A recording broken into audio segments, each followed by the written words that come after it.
જેતપુર વિવિધ હિન્દુ સંગઠનોનો ઉગ્ર વિરોધ। જેતપુર શહેરમાં અખિલ ભારતીય વિદ્યાર્થી પરિષદ, ભાજપ, બજરંગ દળ અને વિશ્વ હિન્દુ પરિષદ દ્વારા આતંકવાદી હુમલાનો વિરોધ કરાયો। જેતપુર શહેરના શિવાજી ચોક ખાતે અખિલ ભારતીય વિદ્યાર્થી પરિષદ, વિશ્વ હિન્દુ પરિષદ દ્વારા આતંકવાદી વિરુદ્ધ સૂત્રોચ્ચાર કરવામાં આવ્યા અને આતંકવાદી ગતિવિધિઓને રોકવાના તમામ પ્રયાસો કરવા જોઈએ અને આ સાથે પૂરેપૂરો બદલો લેવાની માંગ કરવામાં આવી। અખિલ ભારતીય વિદ્યાર્થી પરિષદ અને વિશ્વ હિન્દુ પરિષદના કાર્યકરો એકત્રિત થઈને શહીદ અમર રહોના નારા લગાવ્યા।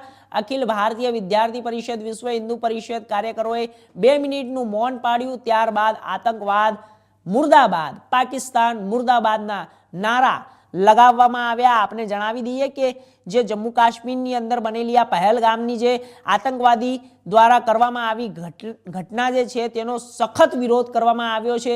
તે જ જેતપુરમાં શહેરમાં અખિલ ભારતીય વિદ્યાર્થી પરિષદ, ભાજપ, બજરંગ દળ અને વિશ્વ હિન્દુ પરિષદ દ્વારા આતંકવાદી હુમલાનો વિરોધ કરાયો છે।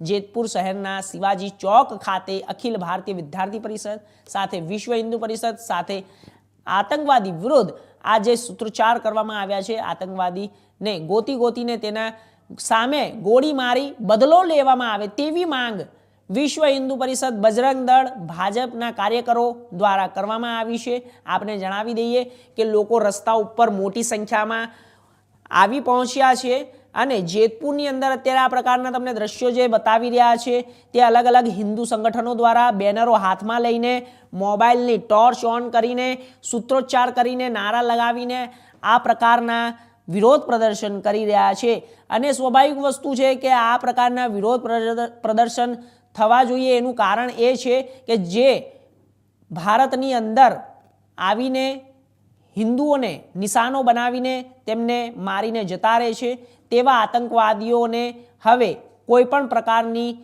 છૂટ આપવામાં નહીં આવે અને તે દરેકે દરેક આતંકવાદીઓને શોધીને ભારતીય સેના તેમને ઠાર મારશે તેવા પણ માંગ કરવામાં આવી છે અને તે પ્રકારના સૂત્રોચ્ચાર પણ કરવામાં આવે છે। આપણે જણાવી દઈએ કે વિવિધ સંગઠનો દ્વારા, હિન્દુ સંગઠનો દ્વારા આ પ્રકારના અત્યારે વિરોધ પ્રદર્શન કરી રહ્યા છે અને દરેકે દરેક શહીદોને શ્રદ્ધાંજલિ પણ આપવામાં આવી છે, મૌન પાળવામાં પણ આવ્યું હતું અને તેમના પરિવારને સાંત્વના પણ આપવામાં આવી હતી અને આ જે વિવિધ સંગઠનો દ્વારા બેનરો હાથમાં લઈને તમામ પ્રકારના સૂત્રોચ્ચાર કરવામાં આવ્યા હતા।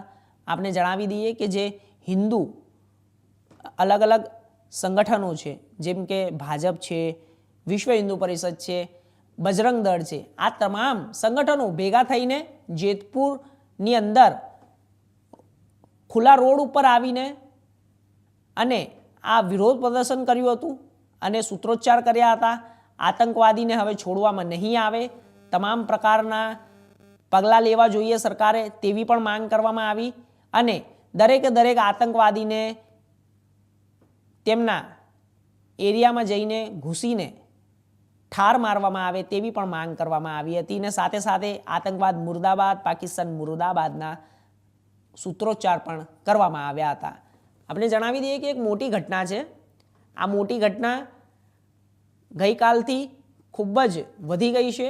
આપણે જણાવી દઈએ કે આ ઘટનાની અંદર અત્યારે પૂરા ભારતની અંદર અને વિદેશોમાં પણ આની નિંદા કરી રહ્યા છે। આ ઘટનાની જે આતંકવાદી દ્વારા જે આ ઘટના જમ્મુ કાશ્મીરના પહેલગામમાં કરવામાં આવી હતી તે ઘટનાના માટે વિદેશના લોકો પણ આપણે જણાવી દઈએ કે તેની નિંદા કરી રહ્યા છે અને ભારતમાં દરેક જગ્યા ઉપર, જિલ્લાઓની અંદર, શહેરોની અંદર, સિટીની અંદર, ગામડાઓની અંદર આ પ્રકારના સૂત્રોચ્ચાર પણ કરવામાં આવી રહ્યા છે। આતંકવાદ મુર્દાબાદ, પાકિસ્તાન મુર્દાબાદ, દરેક આતંકવાદીઓને શોધીને તેમને ઠાર મારવાના નિર્ણય લેવામાં આવ્યો છે તેવી માંગ કરવામાં આવી છે। સરકાર સામે રોષ વ્યક્ત કરવામાં આવ્યો છે કે આ પ્રકારના પગલાં સરકારે લેવા જોઈએ તેવું પણ કહી રહ્યા છે। દરેક નાગરિકો અત્યારે હાલ અને હિન્દુ સંગઠનો વિરોધ પ્રદર્શન કરી રહ્યા છે અને આ પ્રકારની કોઈ પણ ઘટના ચલાવી નહીં લેવામાં આવે, સાંખી નહીં લેવામાં આવે।